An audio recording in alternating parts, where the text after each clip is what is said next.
Welcome to the Beyond Social Media Show.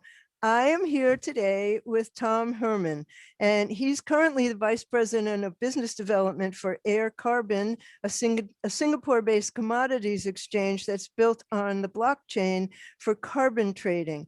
And don't worry about it, Tom is going to explain all this in plain English.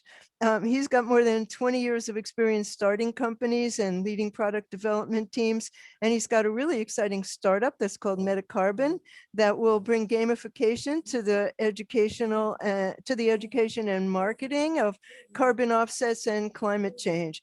And he's also a movie star. We'll talk about that later. So welcome, Tom. We're going to talk about voluntary carbon offsets, climate change, NFTs, and how these topics will be coming together in marketing, advertising, and PR. And my dog is choking in the background. So welcome, Tom. I'm so glad that we have the time to spend together today. Can you start by just explaining what voluntary carbon offsets are? Thanks, BL. It's fun to be here with you today. And yes, I'm happy to talk about carbon. I spend most of my time thinking about carbon. A carbon offset broadly refers to a reduction in greenhouse gas emissions or an increase in carbon storage through land restoration or the planting of trees. And it's used to compensate for emissions that occur elsewhere. A carbon offset credit is basically, it's a transferable instrument that's certified by a government or an independent certification body to represent an emission reduction, and generally is measured in tons of CO2 or equivalent, because some greenhouse gases like methane are not actually CO2. The purchaser of an offset or a carbon credit can retire it to claim the underlying reduction toward their own greenhouse gas reduction goals.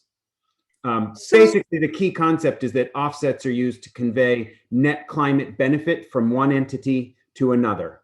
Because greenhouse gases mix globally in the atmosphere, it doesn't matter where exactly they're reduced. From a climate change perspective, the effects are the same if an organization ceases emission-causing activity or enables equivalent emission-reducing activity somewhere else in the world. And carbon offsets are intended to make it easier and more cost-effective to pursue the reduction elsewhere.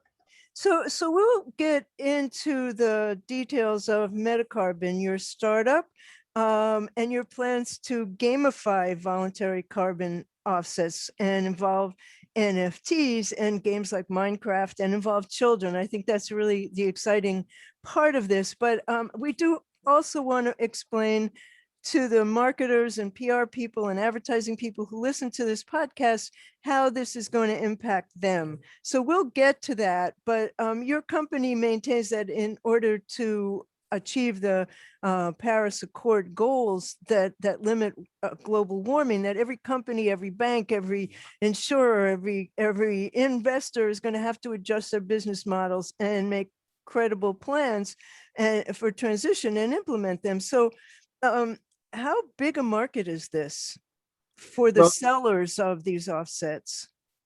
There's really two markets. There's a regulatory compliance market where companies generally in high carbon intensity industries like the production of steel, cement, energy, transportation are required by local regulations in their country or their state or province to either reduce or offset carbon emissions through renewable energy credits or carbon offsets. That market is multi-hundreds of billions of dollars. And then there's the voluntary carbon market where companies decide to offset or reduce their carbon emissions either because they believe in it intrinsically or their customers or their investors insist that they do so. And that market right now is somewhere in the $50 billion range, but growing very rapidly. What kind of companies are getting involved? Oh, there are thousands of companies involved and every day we see more companies claiming that they will be carbon neutral or net zero by a certain date. So we've even seen some companies like Microsoft indicate that they're going to reduce not only their current emissions, but also they're going to offset all emissions back to the day that they were founded by reducing carbon somewhere else in the world. And they do this through a very broad set of initiatives that include finding renewable energy to run their data centers, offsetting through renewable energy credits the energy that they're not able to direct source, and also reducing travel or adjusting travel, making internal adjustments to reduce their carbon emissions, and then offsetting everything else that they can't. So as I was researching for this conversation, I see advocates say that there's enormous potential in combating climate change, protecting nature, routing money to parts of the planet that need it the most, that are suffering the most from deforestation and climate change right now, and this is going to be, the portfolios that are created here are going to be part of the solution to limit global warming, and then there's also some blowback. It's called greenwash, and tell us what greenwash is and what companies can really do to prove that they're in it for more than PR, because that's what a lot of it sounds like. Yeah, well, there's a lot of PR, and PR in and of itself is not a bad thing. And it's great if you're a company to brag about the great work that you're doing. But the greenwashing obviously comes in to play when someone decides to tell their customers that they're carbon neutral or that they're doing something about the environment, when in fact they're buying carbon offsets of very low quality that aren't really making any difference in reducing carbon emissions, and at the same time not actually working to reduce their own carbon emissions. If we're going to save the climate and we're going to meet our Paris Accord goals, we need a strategy that includes all of the above. We need companies and individuals to do everything they can to reduce their carbon emissions, and what they can't reduce, they should offset. So they got to be ready and willing to do both. So the goal of the Climate Accord is to achieve this goal by the year 2050. Mm-hmm. And so we have a long way to go. So I want to talk about your startup. Let's talk about virtual creatures and virtual habitats and your plans to gamify voluntary carbon offsets, and the role that NFTs are going to play. And before we'll have to just give a brief definition of NFTs for anybody who's not paying attention right now. So NFTs are non-fungible tokens, and just give us a really brief explanation of where those come from. Sure. Maybe I should start with a little bit about Air Carbon, where I am today, because a lot of my work at Air Carbon is what has inspired some of the new ideas for my startup, which is called Metacarbon. Air Carbon is a commodities exchange, as you indicated, based in Singapore, and we trade carbon offsets. And we do it through the blockchain, which means that when a project that is producing carbon offsets, maybe a forestry project or a methane capture project, they look to sell those to a company that needs to offset their carbon footprint. And when they do it through us, they deposit those carbon offsets into the exchange, and we turn them into a token, a blockchain token, with all of the data associated with that carbon offset embedded within the token.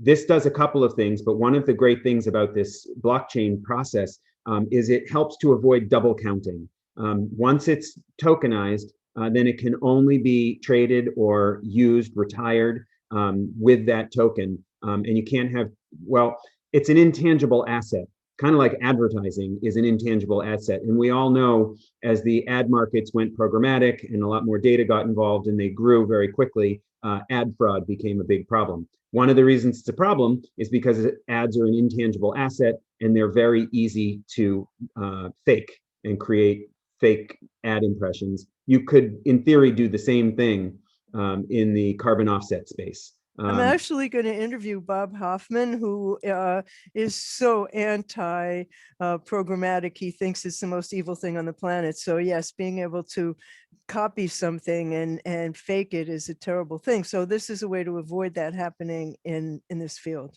Yeah, it also adds some level of transparency because when transactions happen on the blockchain, they're recorded publicly and immutably. You can't change, that a carbon offset has been retired and try and resell it or anything like that. So blockchain and distributed ledger technology is really great in that regard. And then the last thing about blockchain and air carbon that I would say is because these transactions are digital, they're not high frequency, low latency like advertising, but they can all be signed. And they can be signed by the various people who are responsible for verifying and auditing.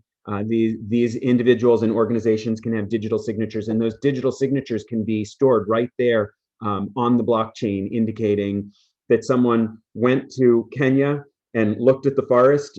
The trees were there, they were not cut down, they were growing, they had a certain biomass, and that they were registered and sold. All of that information is much more reliable when stored, and because there's so many different people involved in that or organizations involved in that, when it's on blockchain, it's more reliable. So air carbon works in a B2B market. They work with large producers of carbon offsets and large companies that have, airlines and energy producers and so forth that need to purchase large chunks of carbon offsets to reduce their footprint. And in the process, some of those companies, in particular, like transportation companies, have come to us and said, well, this is a B2B relationship. We want to offset our emissions associated with the gasoline or electricity that our transportation vehicles are using. But we want to do it in a way that also engages our consumers. And so that's really what got me thinking about how could Uber or Lyft not only offset, not only invest in projects around the world that are absorbing carbon, but how can they let their customers know and educate their customers in the process? How can we make it fun and engaging and still have that underlying climate benefit associated? And so one of the things that I came up with at Metacarbon was the idea of embedding games. Let me back up and say one other thing about these carbon offsets. When you buy a carbon offset from a forestry project in Kenya or a methane capture project in Sumatra, the projects are generally focused on more than just capturing carbon. They're doing things associated with the community and the environment in other ways as well, with clean water and so forth. And when they do that, there's a whole set of sustainable development goals that have been outlined by the United Nations, and they can apply to be certified to address some of these. So women's empowerment, community health, food, clean water, etc. There's 17 sustainable development goals. And I think it's really interesting if you're taking an Uber and you are offsetting your Uber with carbon offsets from a forestry project in Kenya, to understand how they engage the local community. What are the sustainable development goals that they're addressing? Are they providing local employment? Are they helping women to not have to gather firewood in dangerous situations or walk long distances to get clean water? And are they providing education for youth? All of these things are interesting, and if you look under the hood of these carbon credits, you can see that many of these projects are super high quality and they're doing a lot of great stuff for the local community. It seems to me, Tom, that these are not being well explained by the media. That's probably true. Yeah. And in fact, there's entire marketing organizations like Everland and Stand for Trees that are designed to help educate the public about these projects. But I think the idea of sustainable development goals as sort of a different concept from the actual carbon offsets that they're associated with, or in my parlance, attached to, I think is a great opportunity for education. So here's an example of something you could do if you're a taxi provider in Southeast Asia, for example, where air carbon is based. The taxi providers do all kinds of games. If you look at Grab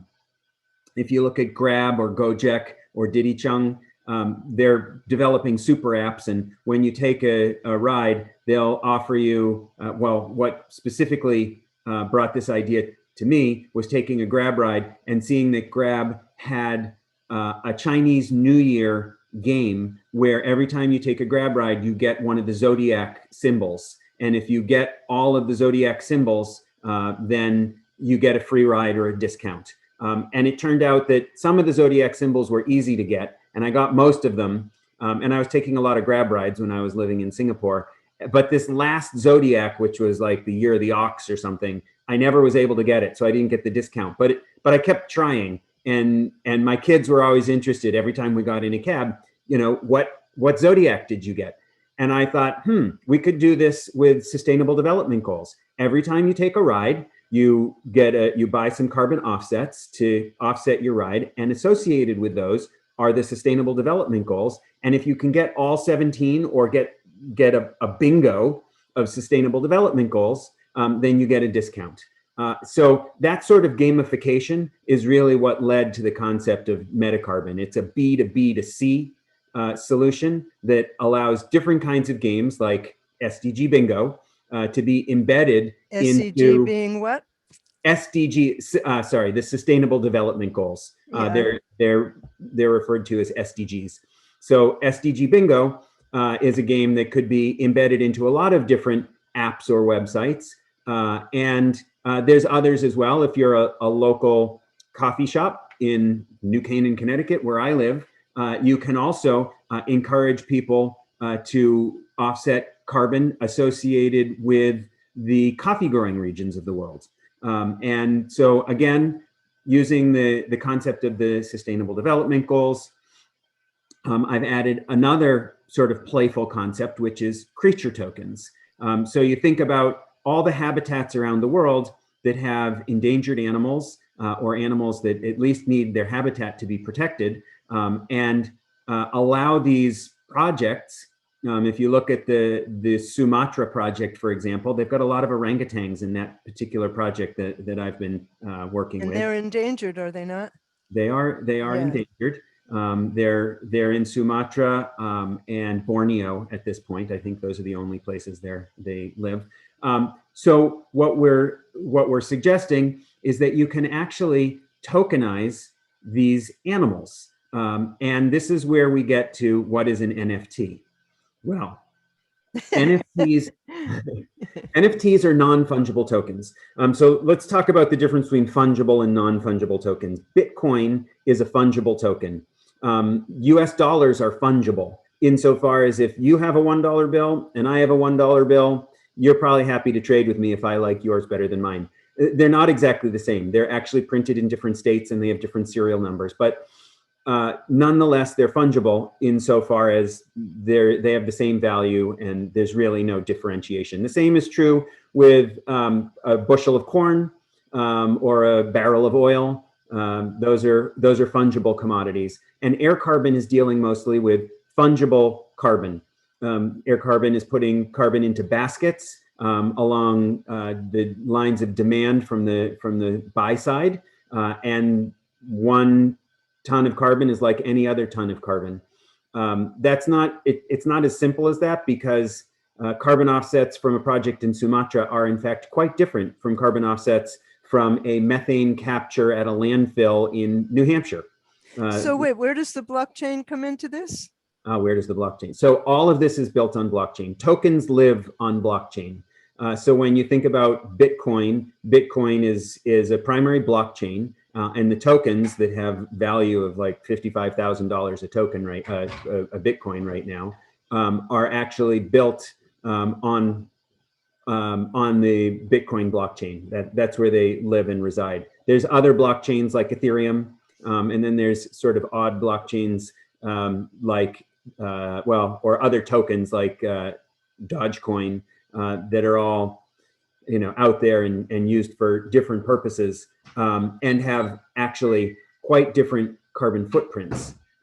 So that's how they relate to blockchain. They're all built on blockchain. So you have decided to have these creature tokens, right, that represent endangered creatures, and they will be NFTs. They will be non-fungible tokens, which at the moment is, the hottest topic on the planet that nobody understands. So explain to us how companies are going to incorporate creature tokens, and also give me some examples of what the creature tokens will be, because you have levels of them. Sure. So I would just say basically what are non-fungible tokens, NFTs. Those are tokens that basically represent the equivalent of a deed for a house. So if you own a house, you have a deed and you own that deed. And every house is different, so every deed is different. And an NFT is the equivalent of a deed, but it's digital, and it can represent more or less anything. It could represent a very expensive watch.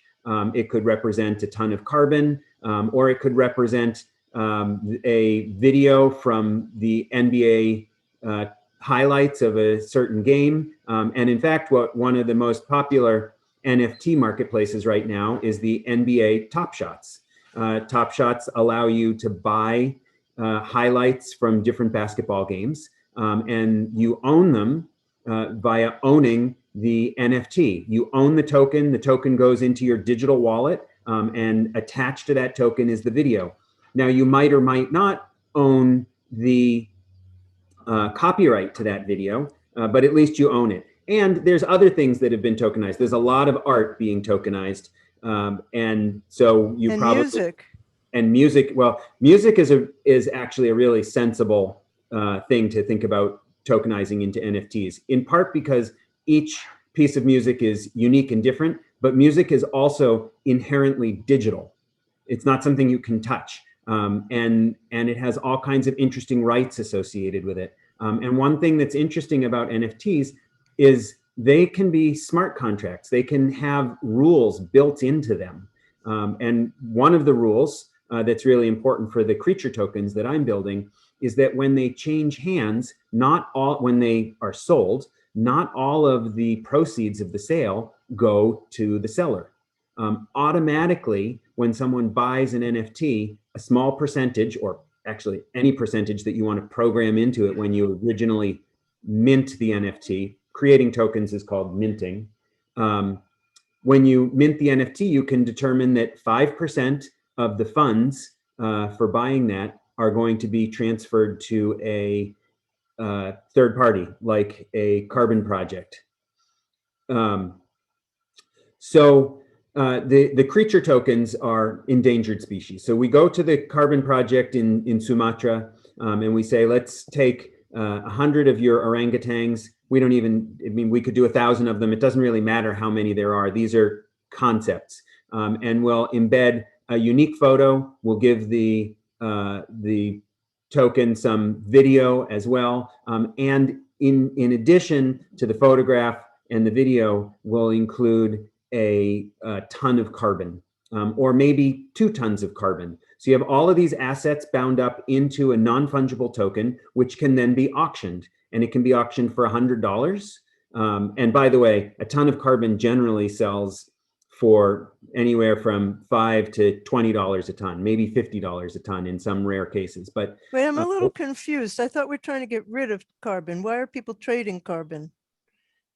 Well, people trade carbon for the same reasons they trade ads, or the same reasons they trade gold or oil. It's a commodity, so people buy and sell it. At the end of the day, someone uses the gold, someone uses the oil, and someone will use the carbon offset by retiring it to count against their carbon footprint. So before Microsoft gets the carbon offset from the project in Sumatra, there may be several buyers, there may be several investors in between. So how is the gamification going to work? So the way the gamification works is, in order to you can purchase these these creature tokens for cash. And if you do, then the cash goes to the project, and you can collect them, kind of like a Topps baseball card. And you can put them in your virtual collection, which a lot of people are doing with artwork and many other things. And so they actually just tokenized the baseball cards.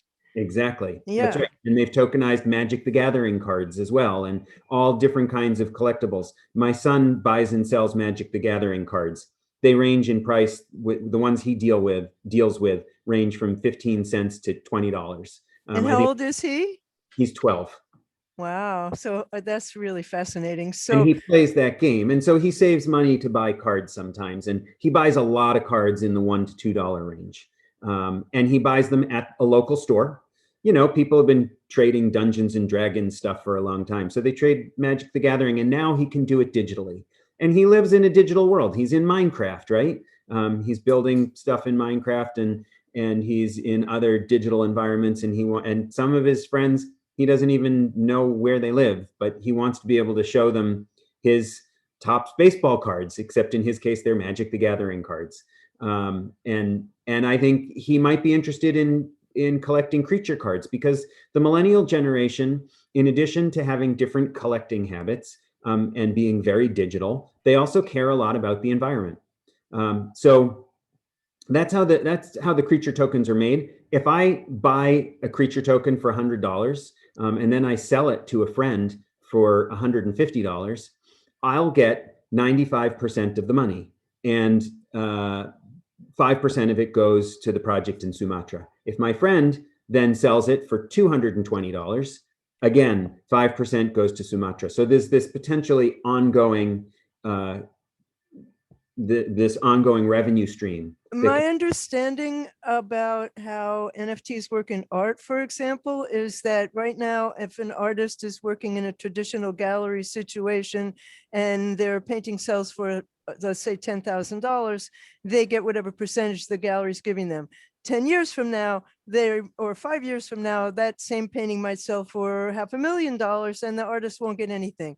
But Bingo. if it was an NFT, which is basically personal currency, you would always get a percentage. So if you sold your creature token and then your friend sold the creature token, you would still get a percentage of the second and the third and the fourth sales, which is And the beauty of this marketplace. I'm sorry, what? If Mark Cuban eventually came along and paid $1 million for a rare creature token, then the project would get 5% of $1 million. And when you think about it, if you think of some,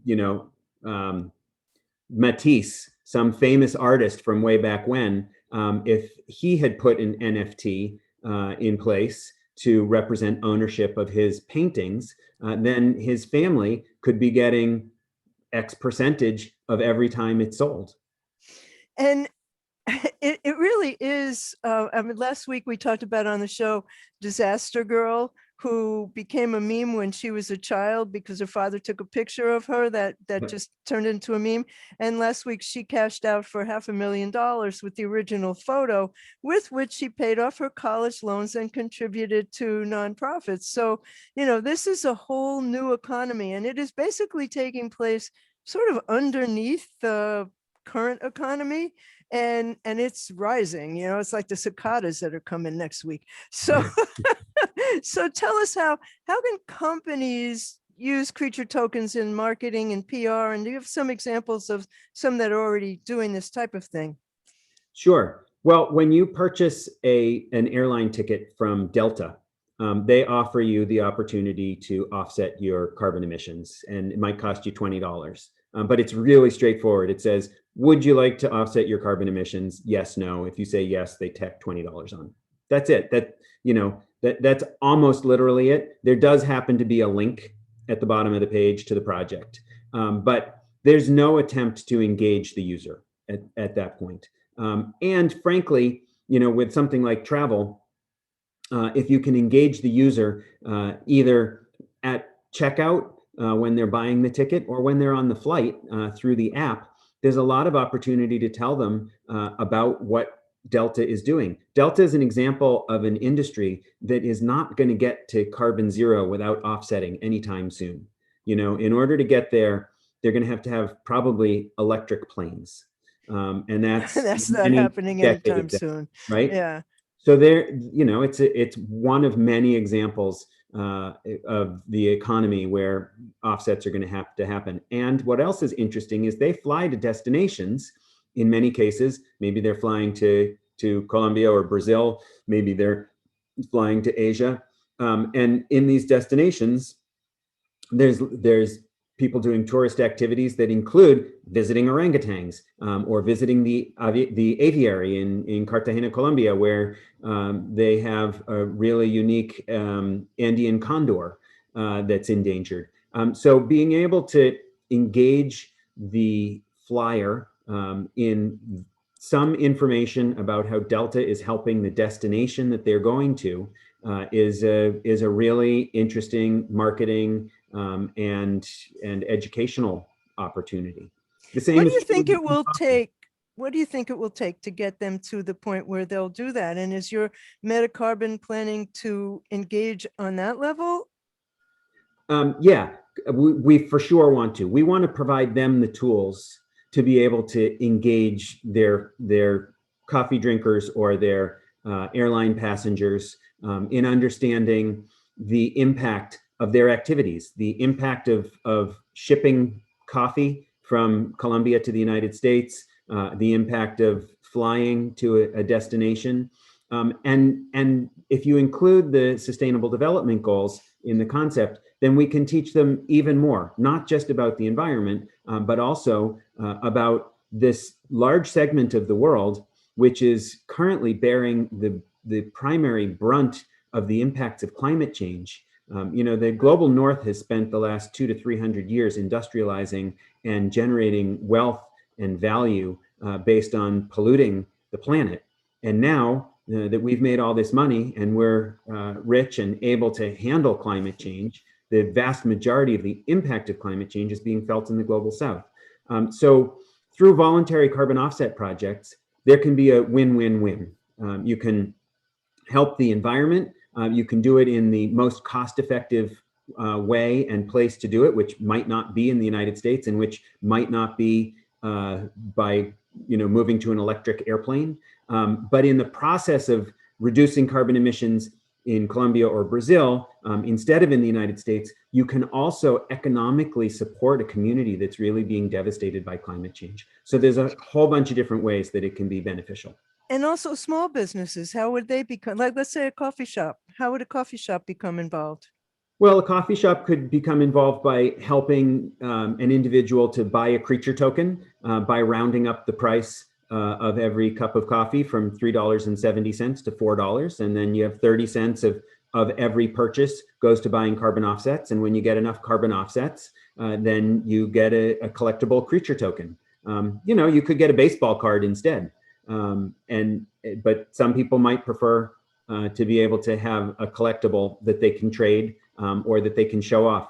You could collect a whole bunch of these Creature tokens and put them into your Minecraft world, or you could put them into your Zoom background. I mean, behind me, it's just the back of my guest room, right? But instead, people have lots of virtual backgrounds in Zoom, and one of your virtual backgrounds could be your collection of NFTs. I was in a webinar the other day with Andreessen Horowitz talking about NFTs in art, and each of the people had their NFT artwork as their Zoom background, and they were beautiful. Well, I guess I need to do that as well, and maybe I can do that. Maybe I should have done that before this. Yeah, really get with the program. So. Exactly, right? So there are already some programs in progress. There's Code Red, REDD. Yep. There's Air Carbon Exchange, Terra Focus. How did those come about? And are those involved in NFTs, or how are those working? So those are all different participants in the overall carbon landscape. Red Plus is a set of regulations associated with forestry projects. These describe what you need to do in order to generate carbon offsets as a forest, and how you can create and qualify for sustainable development goals as well. Terra Focus is a project developer. So they work with local communities. They might lease a large tract of land from the Indonesian government and then do a reforestation project or a protection project that generates carbon offsets, or they can purchase a piece of property from a mining company that did mountaintop removal, and they can restore it and put trees there to absorb carbon, which is kind of ironic since the mining company blew the top off of the mountain to extract and burn the carbon that was in the form of coal under the ground. But it was done. And so now Terra Focus goes around and finds locations that either need to be reforested or protected in that kind of way. They happen to be involved with a project on top of a mountaintop that was removed. And Air Carbon is involved with the trading. It's a trading platform with the trading of carbon offsets. So there's a lot of different players in the ecosystem of carbon. But none of them are going to do what Metacarbon's going to do. And I think it's a really exciting concept that has applications in so many areas and that can make this real for so many people. But I particularly like that you're going to involve kids, because one of the things that kids don't get in school at all is financial education, not at all. And this is a way that may begin to creep into the curriculum. But I also think that corporate social responsibility right now is something that is so crucial and that is expected from buyers. I mean, you want to know that your company's taking a stand for things like this. So the opportunity is huge. So when is your startup going to launch? Hopefully we'll launch next month. I've already sold my first Creature token. That's great. It was on the down low, and it was purchased by a guy in Singapore. And there's other issues to work out. Like, one of the challenges is that the Etherium blockchain where I've been building is very carbon intensive. I'm sure you've heard that it uses a lot of electricity. That's about to change. I think that will change for the most part this summer. Ethereum is going through a major upgrade that's going to change it from a proof of work to a proof of stake. And proof of work means you've done a lot of work. The work in this case is math. It's computer cycles that use a lot of electricity. But proof of stake, you don't have to do a lot of work. You just have to say, hey, I own enough of the Ethereum blockchain to have a vote. And that doesn't take a lot of electricity. So the carbon footprint of the Ethereum blockchain is going to go down by, 99%. Well, that's really an important change. It's really, it really is. So I would also like you to tell us how you became a movie star and where we can find your movie. I watched it. So long ago, I'm old now, but long ago. You're not old. I was living in Boston, and a friend of mine asked me to start a company. This was in 1998. We were in the midst of the dot-com bubble. And we started a company called GovWorks. And another friend of ours decided to film the process of starting, what was this new frontier, the internet, and all these companies were being started. And so she started following us around.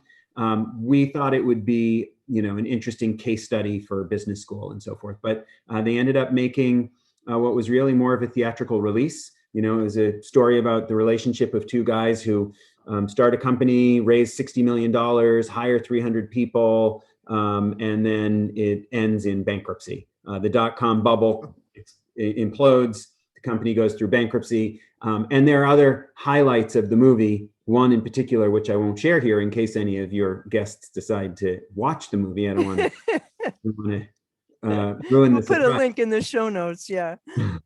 But so the movie was called Startup.com. And, it was an artisan entertainment movie that went into movie theaters and, is still played on some television networks. It was in movie theaters. I didn't know that. Yeah. Yeah, the opening was in New York City. That was fun. They had a little red carpet, and I got to walk on the red carpet, and it was a fun experience. And it's resulted in me having the opportunity to speak in front of MBA classes and undergraduate classes on entrepreneurship all over the country and all over the world. I did it in Singapore, and I've done it in Latin America as well. That wasn't your only startup. I mean, tell us about how many more there have been.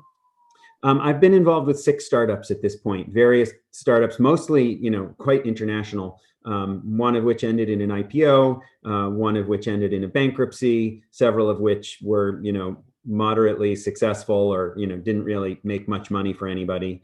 And I think Air Carbon, which is the latest one, I was the 3rd or 4th employee there, depending on how you count. Air Carbon is doing really well. I'm excited about it. They're They just raised a Series A financing that was much more successful than we could have imagined, and the market is growing. It's in a really hot space, and so I'm excited about having helped that.